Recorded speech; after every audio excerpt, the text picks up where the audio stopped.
The section that I'm about to read to you at the beginning of John chapter 13, if you know the story of Jesus' life, he went about preaching, and most of the time he spent away from Jerusalem, but towards the end of his preaching ministry, he always knew in his heart that his entire mission and purpose on earth was to head to Jerusalem, where he would ultimately be crucified for sin. He had a hard time convincing his disciples that he would be put to death. That's not the mission or the plan they had for his life. But Jesus knew in his heart that that's why the Father had put him on earth. And so we end up, towards the end of the Gospels, you end up in Jerusalem where the events are coming to a crunch. And on the evening before Christ is arrested and ultimately put on trial in order to be crucified, in the rush and the injustice of all that took place, just prior to that, he sits down to celebrate the Passover meal with his disciples.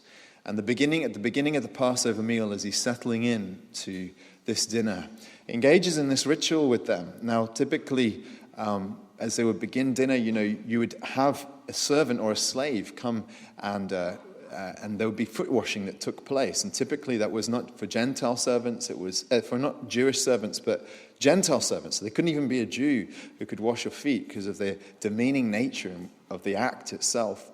But the beginning of the dinner, in a very deeply symbolic way, this is what Jesus does. He begins to wash his own disciples' feet because he wanted them to understand something about his purpose and mission on earth and what it is he came to accomplish for each one of us. So let's read then the first 11 verses of John 13. It says, "Now before the feast of the Passover, when Jesus knew that his hour had come to depart out of this world to the Father, having loved his own who were in the world, he loved them to the end. During supper, when the devil had already put it into the heart of Judas Iscariot, Simon's son, to betray him, Jesus, knowing that the Father had given all things into his hands, and that he had come from God and was going back to God, rose from supper. He laid aside his outer garments and, taking a towel, tied it around his waist. Then he poured water into a basin and began to wash the disciples' feet and to wipe them with the towel that was wrapped around him. He came to Simon Peter, who said to him, 'Lord, do you wash my feet?' Jesus answered him, 'What I am doing you do not understand now, but afterward you will understand.' And Peter said to him, 'You shall never wash my feet.' Jesus answered him, 'If I do not wash you, you have no share with me.' Simon Peter said to him, 'Lord, not my feet only, but also my hands and my head.' And Jesus said to him, 'The one who is bathed does not need to wash except for his feet, but is completely clean. And you are clean, but not every one of you.' For he knew who was to betray him, and that was why he said, 'Not all of you are clean.'" I want then to think about this image of what's taking place here. And we're going to be dwelling on this whole theme of what Christ came to do in terms of the cleansing power of the cross and why that is of interest. But I want to begin just by asking the question at the outset, why is it that people are still interested in Christianity today? Why is it that people are still interested in faith? Why is it that people are still becoming Christians in a day and an age in which so many ancient beliefs have passed into the history books and have been debunked or disproved or relegated to an irrelevancy in our lives, and yet Christianity persists?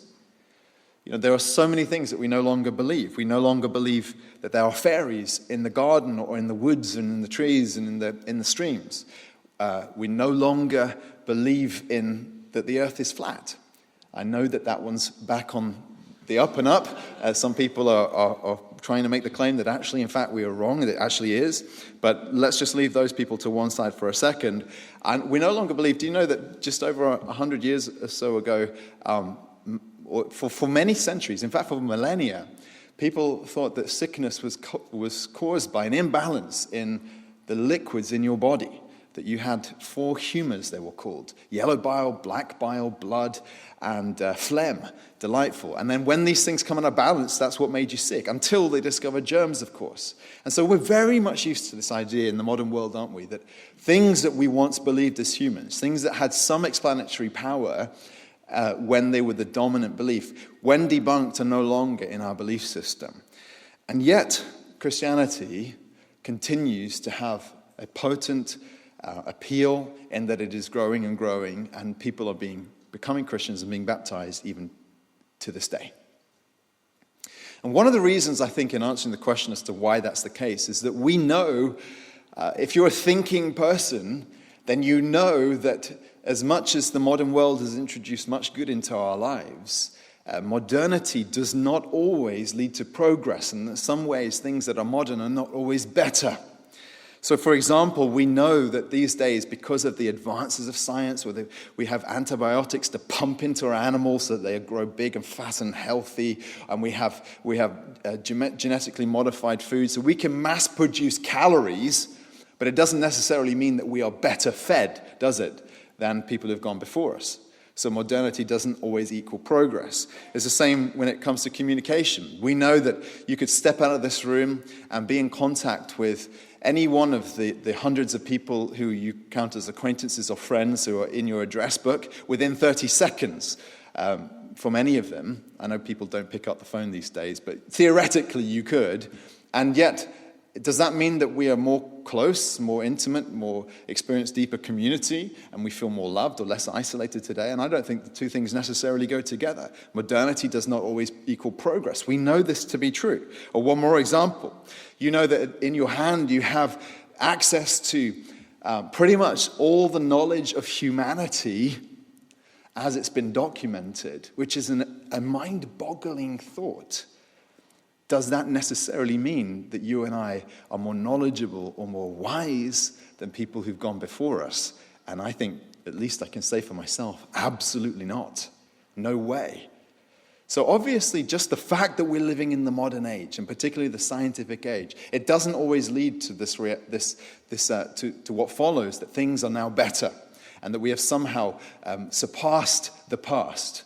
And I think C.S. Lewis got it right when he talked about the problem of the modern mentality, which is that we have this chronological snobbery, as he put it, that because everything's new, we think it's better, when of course the ancients thought the other way around. They thought that the better things were the older things. So anything that's tried and tested ideally for millennia, is something worthy of trust. These days we think whatever's hot and new and just off the press is worthy of trust. And he said that's nothing but chronological snobbery. And when you pause and think about it, he was absolutely right. Just because stuff is new does not make it necessarily more right. And in fact, this means that we have to mine history, and we have to mine what's ancient, what's lasted, in order to know things that are true. Now, if that's true at a very general level, all kinds of areas of life, friendship, community, eating, all the rest of it, the same reasoning can be applied to personal and spiritual matters. That even if we've made progress on all kinds of fronts, it doesn't necessarily mean that we have advanced beyond some of the most fundamental beliefs in terms of faith and spirituality. You take belief in God. It's true that these days, through advances, we can now split the atom. But our ability to split the atom doesn't mean that we can generate them out of nothing. It doesn't mean that we can easily dismiss what John Calvin, the preacher in the 1500s, described as the sensus divinitatis, the sense that exists in every human heart of the divine. But when you talk to someone else who is aware of spiritual realities, it's like, oh, you too? Well, that's been around in human hearts since the beginning of time. And just because we have marvels of science today, we haven't done away with belief in God. God is as much present now as he's ever been. Or to take another example, the sanctity of life. Just because we can code your genome, I say we, I don't really mean me, of course. I mean people out there, very clever people. They can document your genetics, your DNA, right down to the last base pair within your DNA sequencing. So that theoretically, we could describe you on a piece of paper. But does that in any way sort of encompass who you are? Or explain your value as a human, as a person? Because there are things we understand about the sanctity of life that cannot really be answered by science. The same's true when it comes to the belief in the afterlife. You know, we now can live longer than we've ever lived in in the history of the world because of the miracle of modern medicine. And yet, it's my observation that having been around death from time to time, and that one thing that persists, whether from people of faith or not of faith, is the sensation that death is an enemy that's foreign to us. And more than that, there is a belief that there is more beyond death, even in people who aren't quite clear on what that might be. So wherever you look, all I'm trying to show you is that wherever you look, as much as the world has moved forward in so many ways that we are thankful for and grateful for, the reality is that we have not surpassed or moved beyond certain fundamental beliefs when it comes to matters of faith and spirituality. And this brings me to one of the most central, abiding, persistent ideas that all of us intuitively know is real and true, which is the reality of good and evil as attested to by your conscience, by your heart. So even though we live in a world where we have apparently been able to explain life purportedly, where we're able to now sort of debunk the idea of God, as so many philosophers and scientists have sought to do, and therefore done away with any idea that there is such a thing as an objective moral universe. Morality is nothing more than a fiction in the mind of many. Yet at the same time, hardwired, as it were, into you is the sense of righteousness and justice and goodness and revulsion against evil. It's deep inside you. And you can't easily contradict it without going against the grain of who you are as a human. So that you know certain things are right and certain things are evil. There's good and there's wickedness. And you know it on two levels. You know it when you look out there in the world. So that as you look at the events that are taking place on the world scene right now, you see in events as they're unfolding, you see heroes and you see villains. You see nobility in some people and you see selfishness in others. And we make these judgments all the time, and we navigate life based on our moral instincts when we're looking at the world out there. But the same, friend, is true when we begin to turn our eyes inwards and look at our own hearts, our own souls. That as much as we try and outgrow faith, outgrow religion, outgrow spirituality, nevertheless, there is this abiding sense in the human heart that not everything is right with me. And that when you do something that trammels your own conscience, you feel the prick of guilt.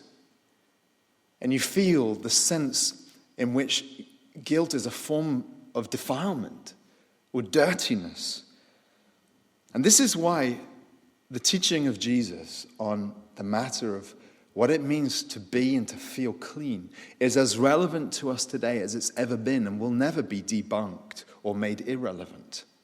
I want to show you a few things that come out of this story which are as true now as they've ever been. And the first is this, that there is an absolute need within every one of us to be clean. I mean spiritually, morally clean, to be cleaned up. And Jesus demonstrates this through this bizarre act. He breaks into the dinner proceedings, he takes off his outer garments, he wraps a towel around his waist, he pours a basin of water, and he begins to get down there into the grime and the dirt and the muck and under the toenails of his disciples, getting in between those toes, just rubbing all the dirt out. It was a delightful job. And as he's doing it, he anticipates that there's going to be a little bit of confusion here. They're taken aback by what's taking place. Peter asks him, "Lord, do you wash my feet?" And Jesus says to him, "What I'm doing you do not understand now, but afterward you will understand." And of course, true to exactly what Jesus says, you don't understand it. Peter's first instinct is, "You shall never wash my feet." Peter found it offensive, embarrassing, that the master who he loved and served and who he adored more than anyone in the whole world was demeaning himself in this way to wash his own feet. You know how hard it can be to receive a favor from a friend, and this is way beyond that. But Jesus then says something striking that is important for us now. He says to Peter in answer, if I do not wash you, you have no share with me. If I do not wash you, you have no share with me. Why is Jesus so emphatic about this need to be washed? He is not speaking about the outward act of foot washing as it took place there and then. Some people have interpreted this whole passage in an overly literal sense and brought foot washing into Christian practice and ceremony and part of the worship service. We don't do that at Grace, and we have no plans to institute it either. He absolutely, I don't think in my mind, was talking about the externalities of the situation. What he's rather doing is he's, as so often is the case in the Bible, the physical acts preach something about spiritual realities. That's what's true about baptism. It's not the waters themselves that have any power to cleanse the heart, but the act somehow resonates with spiritual reality. And Jesus says, if I do not wash you, you have no share with me. What does he mean? Well, obviously he's assuming that there's a dirtiness inside of all of us. He's talking about the moral problem, the moral condition. Elsewhere in Mark's gospel, he talks about this as being defiled. I think this is a sensation, as I'll show you in a moment, that all of us understand at some level. But here's how he puts it in Mark chapter 7. He said, there's nothing outside a person that by going into him can defile him. Because the Jews believed that eating certain foods would defile you. And he was saying, look, that's not the issue here. But he said, but the things that come out of a person are what defile him. The stuff that emerges from your own soul, the stuff that emerges from your own heart, the inclinations, the desires, the temptations, these are the things that make you dirty on the inside, even if you're put together on the outside. And then he begins to list them, and he describes the kinds of things that defile us. He says, for from within, out of the heart of man, come evil thoughts. Have you ever had an evil thought? Out of the heart comes sexual immorality. Whether you turn it into practice or not, whether you put it into action or not, it's out of the heart, isn't it, that lust emerges. Out of the heart, he says, comes theft. No, you may never take something that's not yours, but the desire to do so may be there. Out of the heart comes murder, that anger that he describes elsewhere. Comes adultery, the desire to possess what's not yours or to possess the person who is not yours. Out of the heart comes coveting, wickedness, deceit, the temptation to cover over things that you want others not to know. Sensuality, which means indulging in all your base desires to a degree that is unhealthy and wrong. Envy, wanting what's not yours. Slander, putting other people down. Pride, building yourself up. Foolishness. He said all these evil things come from within, and they defile a person. Now, whatever you make about Jesus and whatever you make about faith in general, one thing is true, that when you are honest with yourself, you know exactly what he is talking about and the truthfulness of what he's saying. All of us have these thoughts. All of us have these desires, and you know that when you listen to them and obey them, you feel dirty. Now, this is, for some people, the very thing that is most objectionable and wrong with Christianity. They say, look, this is the problem with religion. You go around making people feel terrible about themselves. You're so judgy. And there's such a sense of insider and outsider. And of course, I understand and have sympathy with that. I think that there are expressions of religion which are deeply oppressive and unhelpful and make us feel just worse and worse about ourselves. But consider this. We also know at some level that there is something wrong with us, and that to deny that, to live in denial of that, doesn't help you at all. I was fascinated a few years ago to read a book by an atheist psychologist talking about this phenomenon that we all understand what it feels to be morally dirty. And he cited a study from the University of Toronto by a researcher there called Chembo Zong.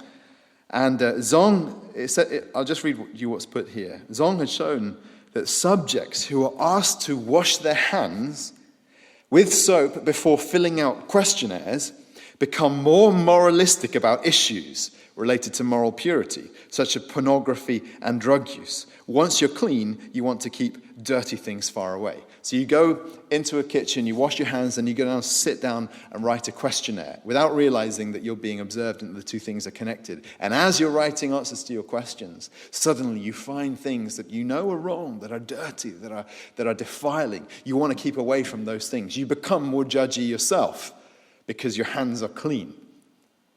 There's a connection here. And then the same researcher played the same thing in reverse and showed that the same is also true backwards. Said immorality makes people want to get clean. People who are asked to recall their own moral transgressions. So just to tell the stories of the things that you've done wrong, that you're ashamed of, or merely to copy by hand an account of someone else's moral transgression, find themselves thinking about cleanliness more often and wanting more strongly to cleanse themselves. So when you rehearse in your mind the things that bring a flush to your cheek and make you feel embarrassed, ashamed, the things that maybe you've not told anybody, you want to be clean. And maybe the only way you know how to be clean is to physically wash as some kind of attempt to purge what's inside and what you feel ashamed about. And so it's concluded that there is a two-way street between our bodies and our righteous minds. Immorality makes us feel physically dirty, and cleansing ourselves can sometimes make us more concerned about guarding our moral purity. I find this utterly fascinating. It just demonstrates what I've been trying to say to you from the very start.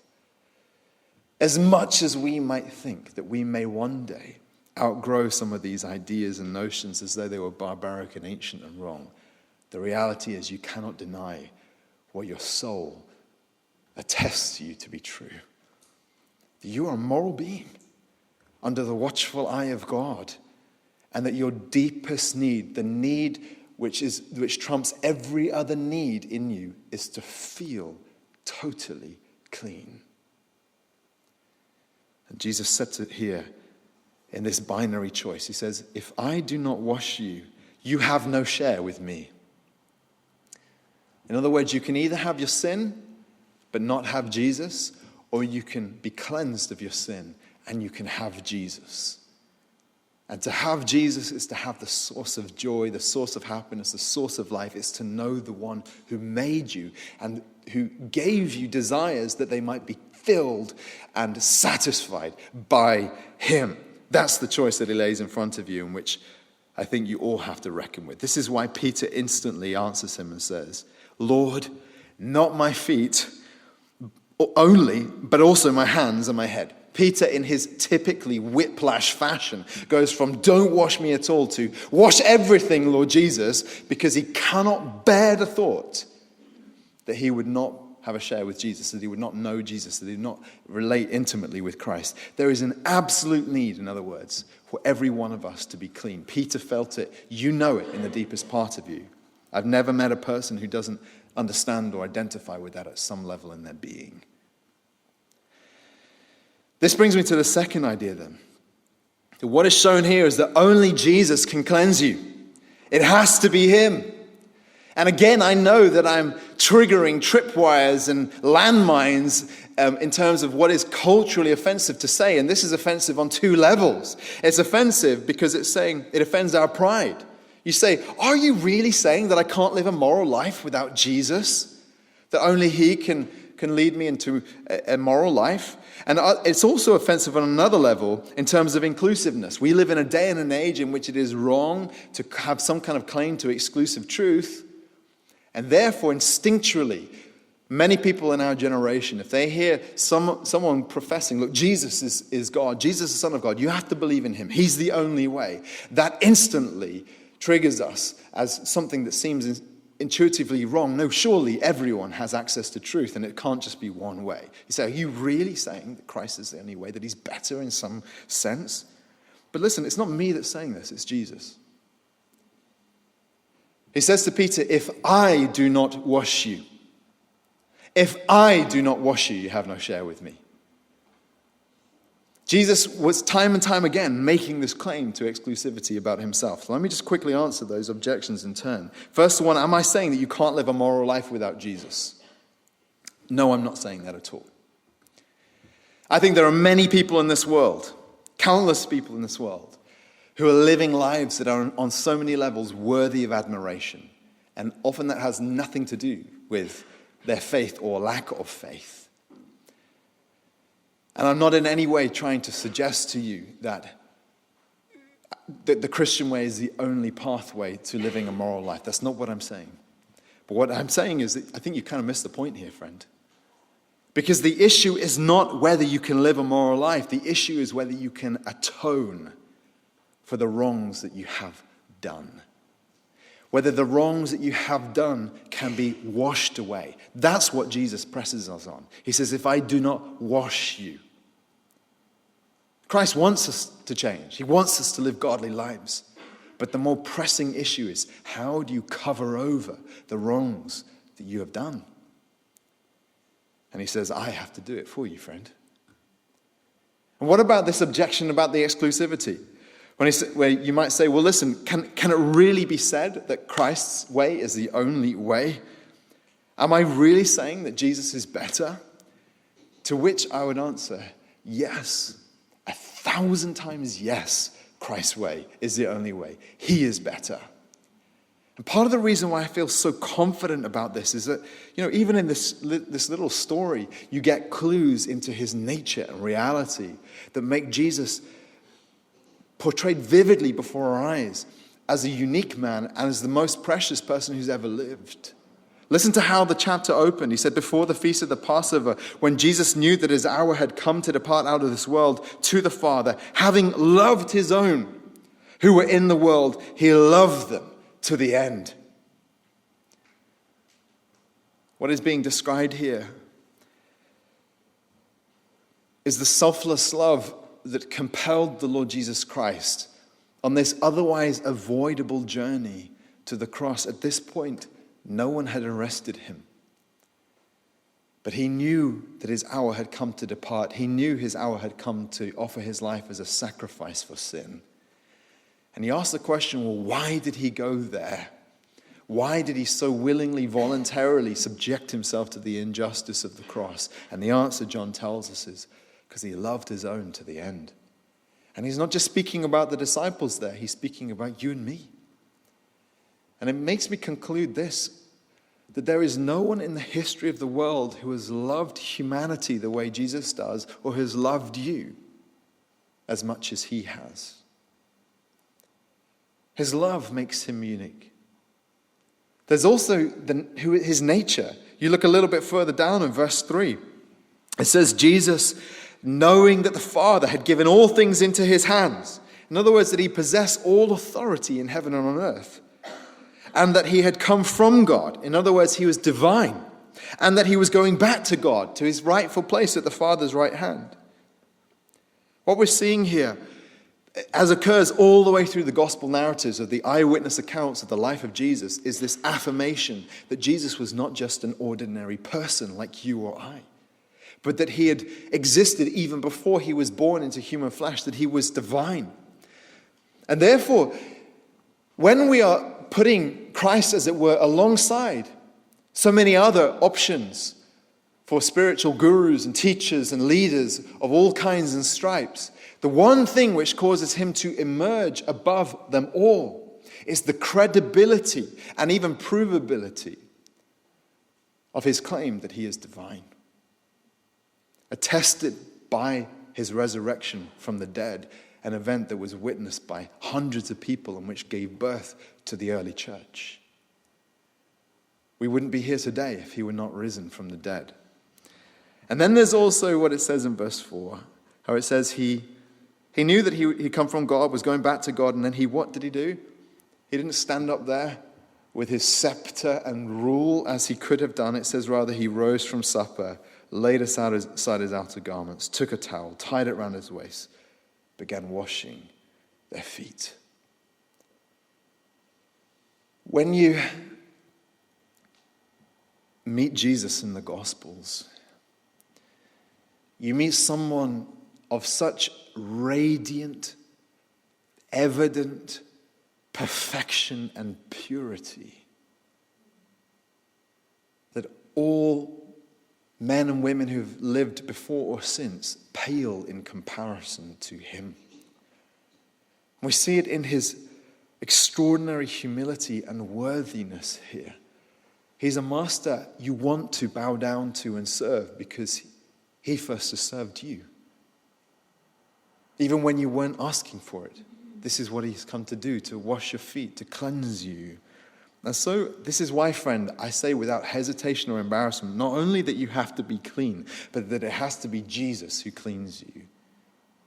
He says it a little bit more explicitly in the next chapter of John's Gospel, in John chapter 14, verse 6, when he said, I am the way, the truth, and the life. No one comes to the Father except through me. And part of that experience of what he means to come to the Father through him is he's saying, I have to clean you up, friend. I have to wash you clean if you're to have any hope of coming to God. Which brings me to the last thing that I think we have to understand about this cleansing work of Jesus.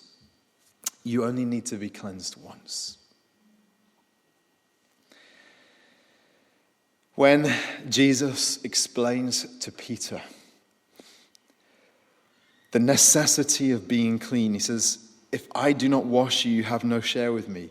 Peter's reaction, I think, expresses the religious angst that is there in every heart that's sensitive to spiritual reality. When Peter says, Lord, not my feet only, but also my hands and my head. In other words, Lord, I'm so anxious at this point that I might not be considered acceptable. God, help me, cleanse me. And he's giving voice to the angst that's there within every heart that is sensitive to the reality of God's holiness and our flawed reality, our defilement. Lord, I must be clean. How can I be clean enough for you? And Jesus immediately moves in with a comforting word. Because he says to Peter in response to this, he says, the one who is bathed does not need to wash except for his feet, but is completely clean, and you are clean. What Jesus was doing there was he was articulating the two central doctrines that live at the heart of the Christian understanding of personal transformation and the gospel. These great words that sound intimidating at first, but really are hope and life to us, of justification and sanctification. Let me just explain to you how I see this here. The first is this idea of justification. And what this means is that when Christ went to the cross for you, he took upon himself all of your sin. Not just the sins of your past that you have committed up till now, not just the sins that exist even in your heart at this very moment, but the sins that you are yet to commit. And he took them all upon himself when he died on the cross. And as he bled out his blood was shed to make atonement, to cleanse you from your sin, past, present, and future. Which means that anyone who has believed upon him, all your sin is dealt with there on the cross once and for all. Which means it can never be held against you. You can never be considered dirty. You can never be considered defiled. You can never be condemned. You can never be called unworthy. You're justified. You're pronounced righteous. And for me, this is the deepest, most important source of joy and comfort and happiness in my life. I'm very aware of the mess that I make of things on a daily basis. And I feel like the older I grow in my faith and my walk with Jesus, the more sensitive I become and more acutely aware I become of how flawed I am. But I don't sink into the pit about this because I know what Jesus says about me. He says, you are clean. You are clean. And the same thing can be said about you, brother or sister. If you have put your faith in Jesus, you've believed in him, you've asked him to wash you, he says to you, you're clean. And I think that 99% of our problems of soul and of mind could be dealt with if only we could accept that truth. At the root of so much of our dysfunction and our misery and our unhappiness and our anxiety is this fundamental problem of guilt. And Christ comes in and he says, you're clean. And that's the power of the Christian gospel. That when a heart really accepts this reality, this truth, you're opened up to God in a whole new way. You want to know him in a deeper way. You don't hesitate to move towards him. You feel unashamed. You feel uncondemned. You feel accepted. You feel loved. And you feel clean. That is justification. It means no sense of unworthiness. It means no doubt or anxiety about your condition. It means no worry about your future. It means you're his and you know it. But he also brings in with it this other idea of sanctification. Because he offers this strange caveat, doesn't he? He says, the one who's bathed does not need to wash except for his feet. Of course, what Jesus was speaking about here is that in a kind of symbolic sense. Christian, even though you've been cleansed from all your sin, nevertheless, we live in a fallen world and you are going to walk through muck in this life. You're exposed to temptations on a daily, even momentary basis. And some of that muck sticks to you, doesn't it? You feel the flicker of your heart saying yes to illicit desires. And suddenly you feel dirty again. So the stuff outside of you and the stuff inside of you that means that we do experience failure on a day-to-day basis. And what Jesus says, this is what's paradoxical about the Christian faith. He says at one and the same time, you are totally clean, brother or sister, and yet let me wash your feet. Let me just heal you up again. The Christian's highest goal then is that having believed on Jesus and known that every sin has been atoned for at the cross, the Christian's highest goal, your deepest desire is, I want to be like him. I want to continually put behind me the mess that makes me feel ashamed.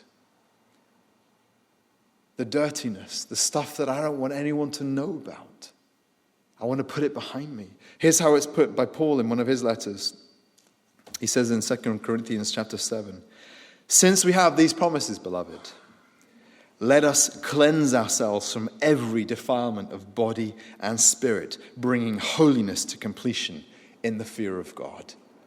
In other words, press on in the cleansing work of Jesus. Let him continually wash your feet every day. Come to him to be cleansed. I want to bring this to a close and just say that I think there are two kinds of people here. There are those here who recognize that sense of dirtiness, that there are things on your conscience that weigh you down. There's a part of you that knows, I need to be clean. And you've never come to God before and asked for forgiveness. Do you know that you can become a Christian on the spot? There is nothing you need to do except to ask, Lord, come and cleanse me. And by trusting him in that act and asking him, Jesus moves in. He moves in swiftly. He moves in instantly. And he says, you're clean. And it may be the case that you want that today. And there are the rest of us who, having been already saved and brought into this family and known what it is to be cleansed from our past and know what it is to belong to Jesus, nevertheless, you need to come to him and have your feet washed again. You belong to him already, but there's stuff that you've been walking through. There's muck that you've been treading through that he wants to get off of your feet. And that requires confession. It requires receiving his grace in a fresh way. And I never underestimate the power and importance of an instant, a moment like this when we come to Jesus and say, Jesus, would you wash my feet? Would you cleanse me again?